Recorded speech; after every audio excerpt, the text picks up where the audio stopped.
인권 감수성. 김경민.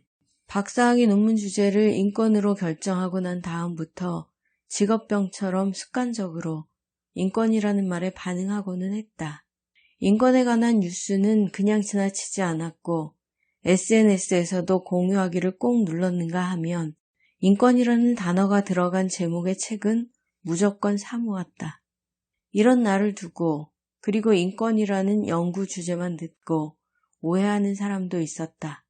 평소 다른 사람의 삶이나 사회 문제에 관심이 많겠다든가 이타심이 강하고 공익과 같은 가치를 추구하는 정의로운 사람일 것이라고. 그러나 가장 싫어하는 단어 중 하나가 오지랖일 정도로 나는 다른 사람의 삶에 그다지 관심이 없고 누군가 내 삶의 문제에 간섭하는 것도 원하지 않고 호의를 내게 베푸는 것도 반기지 않는다. 사회 문제에 관심은 많지만 적극적으로 나서서 행동하기에는 게으르고 소심하다. 그래서 그저 투덜이 스머프처럼 혼자 구시렁거리며 넘길 뿐이다. 이타심이니 배려니 양보니 하는 단어는 도덕 교과서에나 봤을 뿐이고 그것들을 삶의 가치로 삼은 적은 한 번도 없었다. 오히려 공익과 같은 표현을 쉽게 입에 올리는 사람들을 보면 그들의 저의를 의심하기부터 했다. 한마디로 나는 타인의 인권이나 사회 정의에 특별한 관심이나 대단한 의식을 가진 사람이 아니라는 말이다. 이런 내가 텔레비전 뉴스를 보며 눈물을 흘릴 때가 있다. 위안부 할머니들이 한 분씩 세상을 떠나실 때마다 눈물을 흘렸고 비록 어릴 때였지만 정작 친할머니께서 돌아가셨을 때도 그렇게 울진 않았던 것 같다. 바닷가에 쓰러져 있는 난민 아이를 보면서도 한참을 울었다.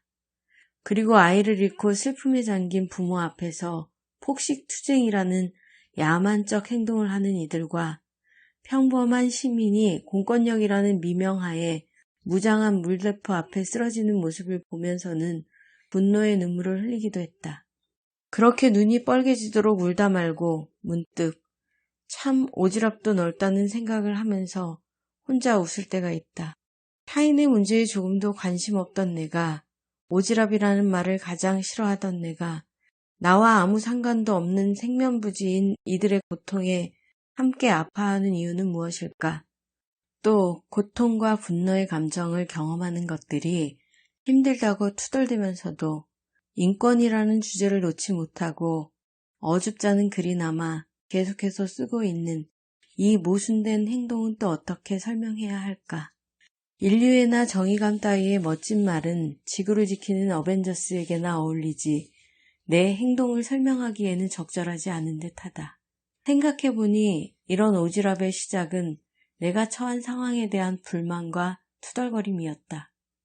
남녀 차별이 공공연하던 시대에 여자라 태어났고 비정규직으로 고용 불안에 시달려 왔으며 내 집 마련은 다음 생에나 가능할 것 같은 상황에서 내가 선택할 수 있는 길이란 그리 많지 않았다. 많은 사람이 그렇듯 사다리의 높은 곳으로 올라가기 위해 더 열심히 노력하고 인내하는 것. 그렇게 사다리의 위쪽만 쳐다보며 아둥바둥 제자리 걸음을 하던 중 문득 나의 의지나 선택과 무관하게 주어진 이 상황에 의문이 생겼다. 이 문제의 원인이 나의 게으름이나 능력 때문이 아니라 다른 것일 수 있겠다는 생각이 든 것이다.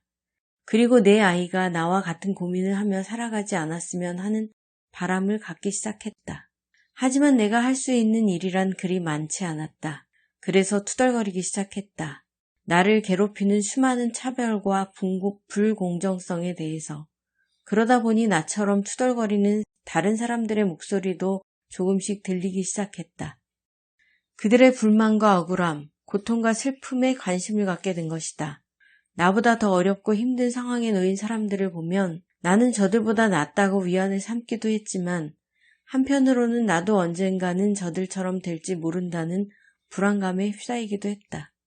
여자로 태어나고 비정규직으로 일해야 했던 것이 내 선택이 아니었던 것처럼 무차별적으로 가해지는 혐오의 시선과 인권 유린의 피해 또한 자신의 의지와 노력으로 피할 수 있는 것이 아니다.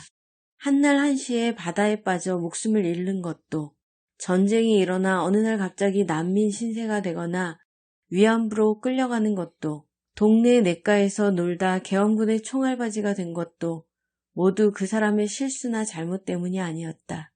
굳이 설명하자면 그들은 그저 운이 없었을 뿐이었다. 이는 나도 얼마든지 그들과 같은 처지가 될 수 있음을 의미한다. 유독 나만 불운을 피해가란 법은 없으니까. 이런 생각에 미치자 타인의 문제나 고통이 더 이상 그들만의 것이 아니게 되었다. 언젠가는 나에게도 향할 수 있는 화살이고 나에게도 닥칠 수 있는 불안이기에 그들을 모른 척할 수 없었다. 그런 이유에서 시작된 인권에 대한 관심이 조금씩 쌓이다 보니 내가 뱉은 말을 책임지기 위해서라도 조금 더 의식하면서 행동하게 되었고 어느 순간 인권은 내가 지켜야 하는 가치가 되어버렸다. 생각한 대로 살지 않으면 사는 대로 생각하게 된다는 말의 무서운 힘을 믿기에 생각한 대로 살려고 노력했고 그럴수록 내 생각의 무게가 느껴졌다. 그래서 귀찮고 두렵고 관심이 느슨해질 때마다 의식적으로 주의를 기울였고 내 생각을 떠들고 다녔다. 떠들썩하게 말해놓으면 다른 사람의 시선을 의식해서라도 행동하게 될 것 같아서.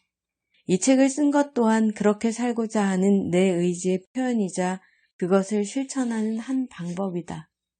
두서없이 머릿말이 길어진 이유는 혹시라도 인권이라는 주제가 딱딱하고 어렵게 느껴져 이 책에 거부감이나 낯선 두려움을 가질 사람들을 위해서다. 이 책을 쓴 사람은 결코 남다른 정의감이나 인류애를 가진 사람이 아니며 타인의 간섭과 관심이 무엇보다 싫은 내 삶에서 나의 행복을 가장 중요하게 생각하는 철저한 개인주의자로 이 책의 제목만 보고 왠지 모를 부담을 느꼈을 당신과 그리 다르지 않은 사람이라는 점을 말해두고 싶었다. 마지막으로 덧붙이고 싶은 말, 타인의 삶에 관심도 없고 내 삶이 간섭받는 것도 싫은 개인주의자임에도 불구하고 얼마든지 인권을 이야기할 수 있고 풍부한 인권 감수성을 가질 수 있다고, 그리고 인간으로서 최소한의 존엄을 지키지 못하는 처지에 놓인 이들을 무시하거나 외면하지 않고 그들을 향해 혐오와 부정의 말을 내뱉지 않으며 더 나아가 내가 누군가의 인권을 침해하는 가해자의 편에 서지 않음은 물론 그런 가해자들을 비판하는데 기꺼이 목소리를 내는 것은 그 누구도 아닌 우리 자신을 위한 행동이라고. 그러니 당신과 가족의 삶을 위해서라도 인권에 관한 이야기에 잠깐이라도 관심을 가져보라고. 이렇게 쓰고 보니 지금껏 늘어놓은 궁색한 사설은 내가 좋아하는 분이 남긴 이 한마디로 충분할 듯하다. 자신을 사랑할 줄 아는 사람은 세상을 사랑합니다. 세상을 사랑하는 사람들은 불의에 대해 분노할 줄 알고 저항합니다. 고 노무현 대통령 참여정부 평가포럼 원래 강연의 인권 감수성. 김경민 박사학위 논문